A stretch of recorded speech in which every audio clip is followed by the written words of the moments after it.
एक बार की बात है, एक छोटे से गांव में एक वृद्ध महिला, जिसे सब दादी के नाम से जानते थे, अपने बेटे और बहू के साथ रहती थी। दादी का नाम सुमित्रा था।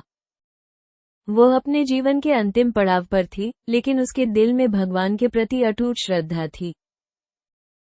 उसकी बहू प्रिया एक आधुनिक विचारों वाली महिला थी, जो हमेशा ये चाहती थी कि दादी अपनी उम्र के अनुसार व्यवहार करे।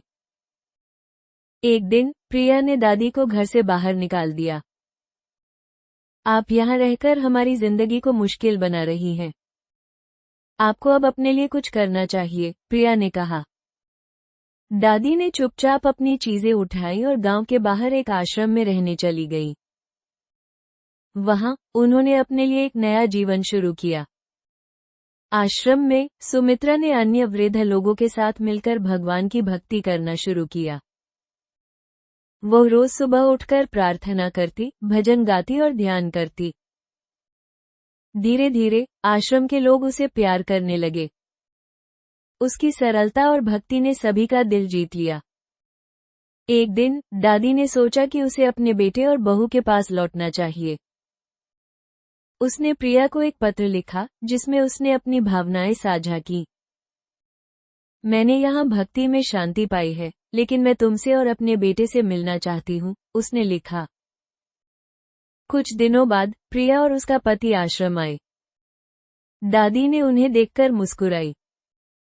मैंने सीखा है कि भगवान की भक्ति में सच्ची खुशी है, उसने कहा। प्रिया ने अपनी गलती महसूस की और दादी के चरणों में गिर गई। मुझे माफ कर दो, माँ। मैंने तुम्हारी अहमियत नहीं समझी, प्रिया ने कहा। सुमित्रा ने प्रिया को गले लगाया और कहा, भक्ति का मार्ग हमें सिखाता है कि प्यार और समझ सबसे महत्वपूर्ण है। इसके बाद दादी ने अपने बेटे और बहू के साथ घर लौटने का निर्णय लिया। उन्होंने मिलकर एक नया जीवन शुरू किया, जहां भक्ति और प्रेम का संचार था।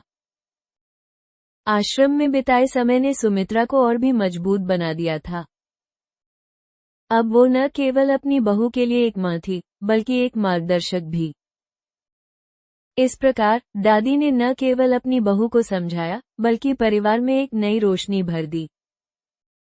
भक्ति ने उनके रिश्तों को और भी मजबूत बना दिया।